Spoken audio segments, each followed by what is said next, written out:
बिस्मिल्लाहिर्रहमानिर्रहीम। अस्सलाम वालेकुम नाज़रीन, आज की वीडियो में बात करेंगे कि मुल्ला बरादर ने 50% अफगानिस्तान पर इस्लामी हुकूमत कायम कर दी। हुक्मरानी अल्लाह की होगी। अफगान तालिबान वादे के पक्के निकले। अफगानिस्तान के साथ अहम तरीन शहरों पर इस्लाम का अलम बुलंद कर दिया। मुल्ला बरादर ने एक और बड़ी तारीखी कामयाबी का ऐलान कर दिया। अमेरिकन फौज को 20 साल रुलाने के बाद अशरफ गनी को निशाने पर रख लिया। इस्लामी हुकूमत की बुनियाद रखकर पूरे अफगानिस्तान को तलियों पर ले लिया गया। मुल्ला बरादर ने बड़ी कामयाबी का ऐलान करके दुरुस्त नौ के परखच्चे उड़ा दिए। खुद को अफगान सरजमीन का करता धरता समझने वाला गनी कुछ ही दिनों में सलाखों के पीछे होगा। 20 साल जहाद के नताइज आने लगे। तमाम महकमों के पास सरेंडर करने के लिए कुछ वक्त बाकी चीन और रूस का कार्ड चल गया। वीडियो में आगे चलकर बताएंगे कि मुजाहिदीन ने किस बहादुरी के साथ अमेरिकन अड्डों में घुसकर ड्रोन उड़ा दिए और अफगान मुजाहिदीन आम आवाम को क्यों निशाना बना रही है। नाजरीन, अफगान मुजाहिदीन ने अफगानिस्तान के मुख्तलिफ सूबों के 5 अहम अजला का हुकूमती फोर्सेज से कंट्रोल हासिल करके अपनी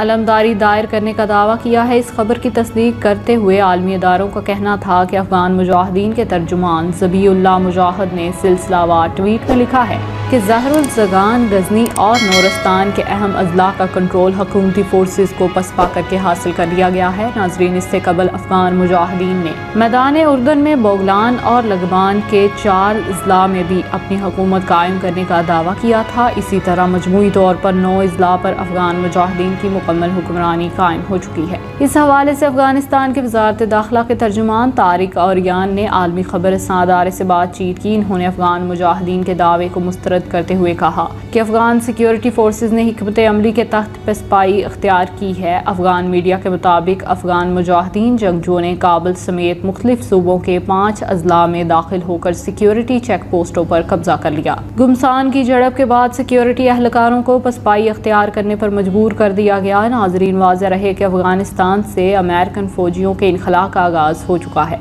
जिसकी तकमील 11 सितंबर तक हो जाएगी। ताहम इस दौरान अफगान मुजाहिदीन और सिक्योरिटी फोर्सेज के दरमियान झड़पों में तेजी आ गई है, जिस पर कई महाजों पर फतह अफगान मुजाहिदीन को हासिल हुई। इराकी फौजियों ने दावा किया है कि अमेरिकन फौजियों के जेर इस्तेमाल बेस के करीब 2 ड्रोन्स को तबाह कर दिया गया। इस खबर की तस्दीक करते हुए गैर मुल्की खबर रसादारे AFB ने बताया कि इराक के मगरबी सहरा में वाक़या अल असद बेस के करीब ड्रोन को अमेरिकन मिलिट्री CRMF दफई निज़ाम के जरिए निशाना बनाया गया। इराक में अमेरिकन जेर क़यादत फौजी एहलकार के तर्जुमान कर्नल बेन मार्टो ने कहा कि कई घंटे कबल बगदाद एयरपोर्ट से रॉकेट हमला किया गया, लेकिन कोई जानी या माली नुकसान नहीं हुआ। ख्याल रहे कि इराक में इत्तेहादी फौज मौजूद है जो इराकी फौज को अक्सरियत पसंद दाइश से लड़ने में मदद दे रही है। इराक में इस वक्त 2500 अमेरिकन फौज मौजूद है। इस तरह से इत्तेहादी फौज की कुल तादाद 3500 हो गई है। नाजरीन, अमेरिका की जानिब से ईरान पर इल्ज़ाम आयद किया जा रहा है कि इसके इराकी धड़े तंसीबात को निशाना बनाते हैं। मगरबी मीडिया के मुताबिक रवां साल के आगाज से अब तक इराक में अमेरिकन मुफादात के खिलाफ 39 हमले हो चुके हैं। ख्याल रहे कि इससे कबल दिसंबर 2019 में इराकी बेस पर हमले में अमेरिकन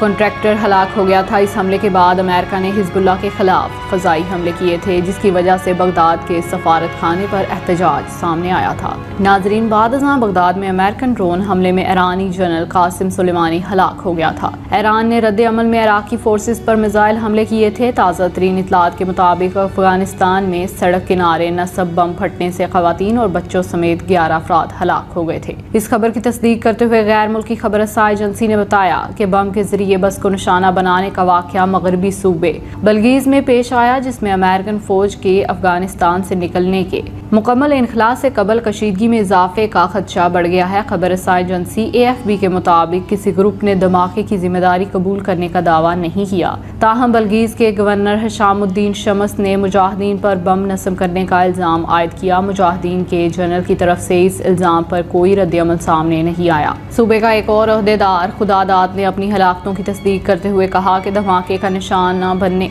सूबे का एक और अहदेदार खुदादाद ने अपनी हलाकतों की तस्दीक करते हुए कहा कि धमाके का निशाना बनने के बाद बस खाई में जा गिरी। अफगानिस्तान में बम अक्सर सरकारी फौजी काफिलों को हदफ बनाने के लिए नस्ब किए जाते हैं, मगर बाज़ औक़ात आम शहरी भी इसका निशाना बन जाते हैं। अक़वाम मुत्तहिदा की जानिब से सरकारी फोर्सेज और मुजाहिदीन से कई बार शहरियों की हिफाजत के लिए एहतियात बरतने का मुतालबा किया गया है। अफगानिस्तान में अक़वाम मुत्तहिदा के मिशन ने कहा کہ رواں سال کے پہلے 3 ماہ میں دہشت گردی کے واقعات میں 1783 شہری ہلاک یا زخمی ہوئے ہیں، جو گزشتہ سال کے مقابلے میں 29% اضافہ ہے۔ رواں ہفتے کابل میں مسافر بسوں کو بم سے نشانہ بنایا گیا، لیکن اب اگر اکیلے امریکہ کو اس بات کا قصوروار ٹھہرایا جائے تو کچھ سمجھ نہیں آئے گی، کیونکہ اگر امریکہ نے دھماکے کروانے تھے تو پھر افغانستان سے انخلا کی بات پر راضی ہی نہ ہوتا۔ تو اب واضح ہو گیا ہے کہ ان دھماکوں کے پیچھے کس کا ہاتھ ہے۔ ناظرین، دنیا میں اپنے بڑے عروج و زوال کی داستان جو ہے وہ دکھنے میں آتی ہے، لیکن اگر زندگی میں کسی کے عروج و زوال کی داستان دیکھنی ہے تو پھر افغانستان میں امریکن فوج کا حال دیکھ لیجیے۔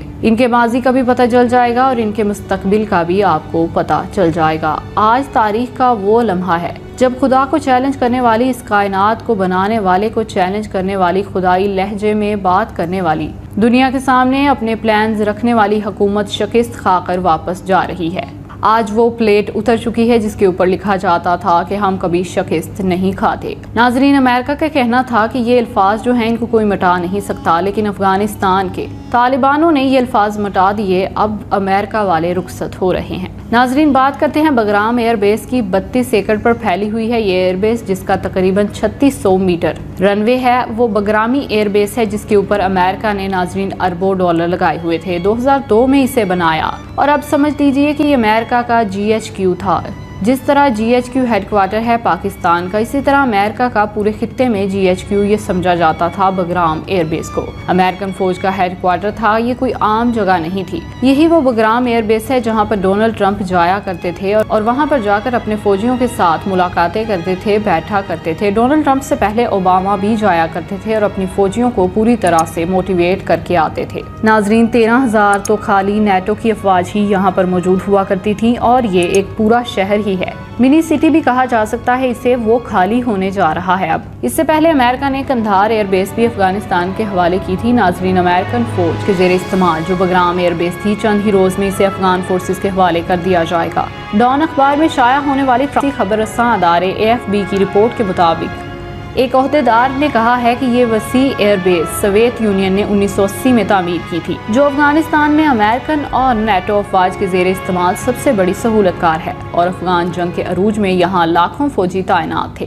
ایک امریکن عہدیدار نے منتقلی کے حوالے سے درست وقت بتائے بغیر کہا تھا کہ میں تصدیق سے کہہ سکتا ہوں کہ بگرام ایئر بیس دیں گے۔ دوسری جانب ایک افغان سیکیورٹی عہدیدار نے کہا تھا کہ اس بیس کی منتقلی 20 روز میں متوقع ہے۔ وزارت دفاع نے اس کا انتظام سنبھالنے کے لیے خصوصی کمیٹیز بھی تشکیل دی تھی۔ ناظرین، یہ تھی آج کی پوری خبر۔ اس حوالے سے اب آپ کیا کہتے ہیں؟ کمنٹ سیکشن میں اپنی رائے کا اظہار ضرور کیجیے گا۔ اب تک کے لیے اتنا ہی، جزاک اللہ۔